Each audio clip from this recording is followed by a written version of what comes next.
ಚೆಂಡಾಡಿದಳು ರಘುತ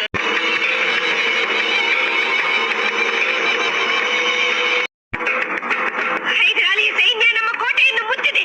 ಹೋಗಿ ರಣಗಾಳಿಯನ್ನು ಊದಿ.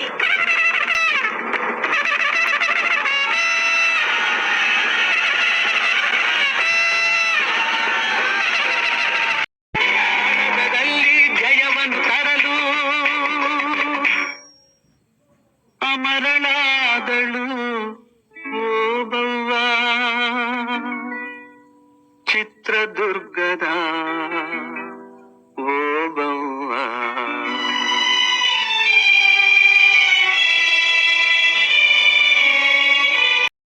ಪಾತ್ರಧಾರಿನ ಮಾಡಲು ಎಷ್ಟು ಡೀಟೇಲಿಂಗ್ ಆಗಿ ಹೊರಟಿ ಬಂದಿದ್ದಾಳೆ ಅಂತಂದ್ರೆ ಬರ್ಕೊಳ್ಳಿ. ಕಾಲುಂಗ್ರ ಸಮೇತ ಹಾಕೊಂಡ್ಬಂದಿದ್ದಾಳೆ. ಪುಟ್ಟು ಹುಡುಗಿ ಎಷ್ಟು ಕ್ಯೂಟ್ ಆಗಿ ಕಾಣಿಸ್ತಿದ್ದಾಳೆ. ಸೊ ಒಂದು ವಿಭಿನ್ನ ರೀತಿಯಲ್ಲಿ ಏಕಪಾತ್ರ ಅಭಿನಯ ಶಾಲೆಗಳೆಲ್ಲ ನಡೆಸಿರ್ತಾರಲ್ಲ ಮಕ್ಕಳ ಗೊತ್ತಾ ಏಕಪಾತ್ರ ಅಭಿನಯ ಎಷ್ಟು ಅದ್ಭುತವಾಗಿ ಏಕಪಾತ್ರ ಅಭಿನಯ ಮಾಡ್ತಿದ್ದಾಳೆ. ಥ್ಯಾಂಕ್ ಯು ಸೋ ಮಚ್ ಪುಟ. All the best. Thank you so much Janhvi.